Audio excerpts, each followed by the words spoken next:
Now for our story. For the first few days after his unexpected return home from overseas with the Marine Corps, Aunt Mary's son, Randy Lane, had spent most of his time with his mother. They'd always been such close companions. Now, after their long separation, they were making up for lost time. And wisely, Lefty Larkin, who'd been Randy's comrade ever since the boy was a youngster, had kept in the background. And today, his patience had been rewarded. Randy had suggested that the two of them go rabbit hunting, as they used to do in the old days. And so, immediately after lunch, they had set forth, bundled up with sweaters and corduroy jackets. The day was cold and gray. They took along a thermos bottle of hot coffee.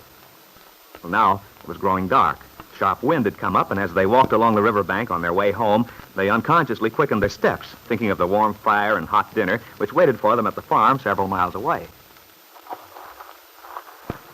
Ah, boy, I've had a swell time today. I'm ready anytime you are, Randy.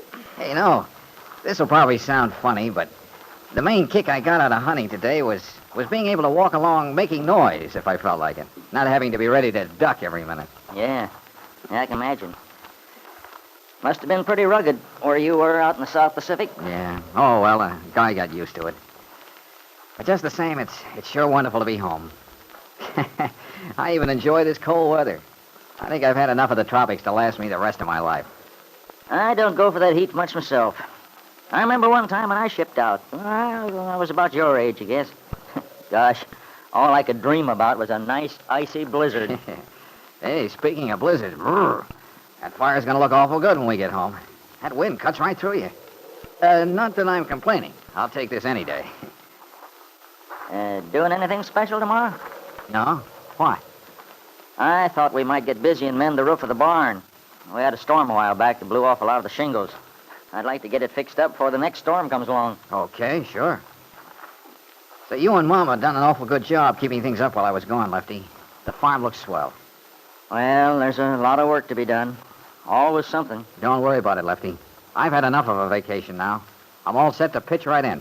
We'll get things taken care of in no time between us. Fine.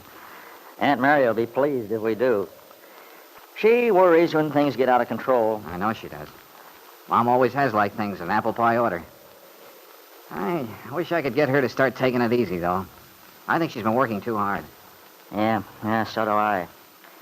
But you know your mother. Yeah. The only way to make her stop working is to tie her down. She's got more energy than most young women. Boy, she certainly has. I don't know how she does it. And yet, she always has time to sit down and listen to people's troubles. Yeah. Say, speaking of troubles, Lefty, what about Peggy? Peggy? Yeah. Oh, she looks fine and all that, but, well, I've got a feeling she's not too happy. Well, Randy, it's beyond me, the whole thing. I did hope that she and Nicholas Dorn would get married. Say, Lefty, I like that fella. He seems okay. You bet he is. But your mother wasn't in favor of the marriage from the start. She seems to think Peggy'd be better off to wait a while. Well, the thing is, Aunt Mary believes Peggy's still actually in love with Bill Meade. That's why she thinks it'd be a mistake for Peggy to make any definite move until Bill's got himself straightened out.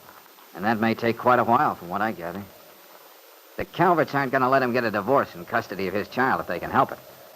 And even if he did... That's what I say, even if he did. I don't want to see Peggy's life all messed up like that.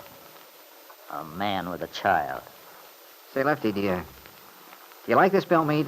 No, I don't, and that's a fact. Why should I like him after the runaround he gave Peggy? Yeah, I see what you mean. Funny, though, Mom seems to think there's quite a bit on his side. That he got a pretty raw deal from Kit and Ben Calvert. I've never met him, of course, but... Raw deal, my eye. He's old enough to know his way around. If he'd had any sense, he wouldn't have let the Calverts get the jump on him in the first place. Yeah, well, I guess there's nothing to worry about in the immediate future. I have sort of a hunch that things will work out all right for Peggy in the long run. I only hope you're right. As it is, I just don't know.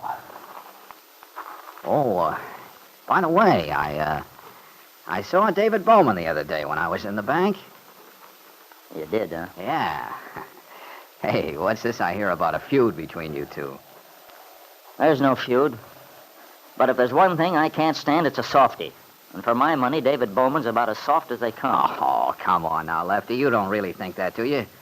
Why, when I went away, you two were bosom pals. Played chess together every other night. Well, I'm older and wiser now. Besides which, any man as old as David who still believes in Santa Claus, well, it gives me a pain, that's all. What do you mean he believes in Santa Claus? Well, what would you call it? Here he knows very well the way Bill Meade treated Peggy, the way he wobbled around, blowing hot one day and cold the next. So what does he do? He turns over a very important job to him and trusts him with making important decisions when the guy doesn't know enough to come in out of the rain.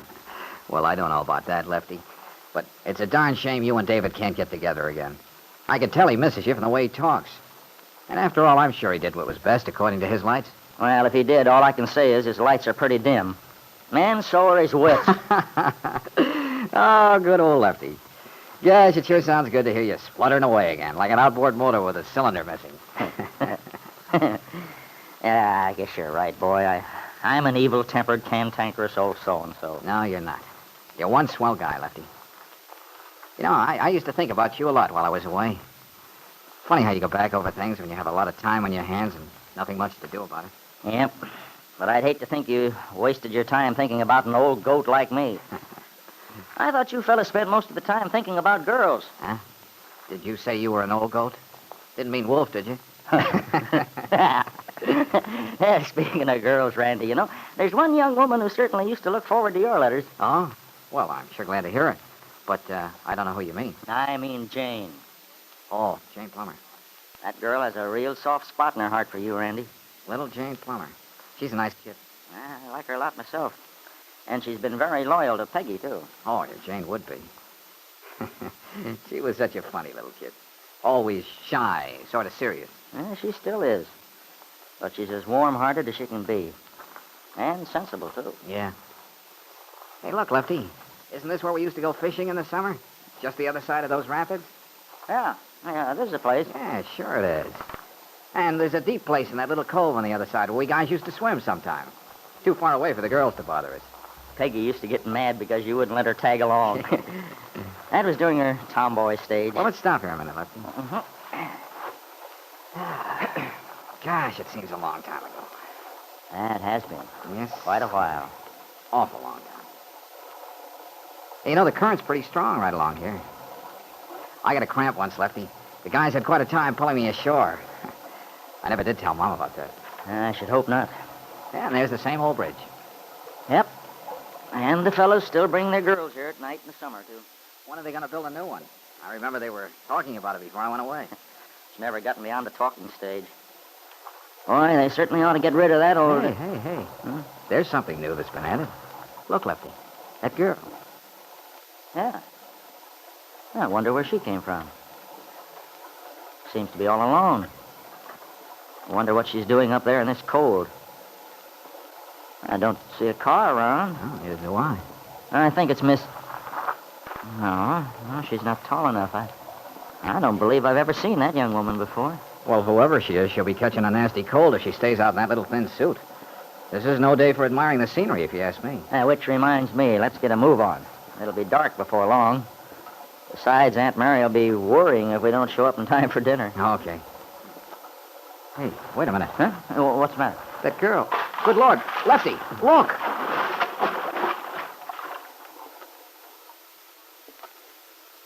It all happened so quickly.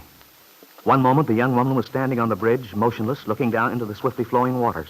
Then, there was the sound of wood splintering as the railing cracked. And in the next instant, the horrified men on the bank saw the young woman's body hurtle down into the icy water. For a second, the two men were too stunned to move. And then, Randy tore off his jacket, ran forward, and plunged over the bank into the water. Then he was swimming desperately toward the sinking woman. The woman we know to be Lisa Fenner.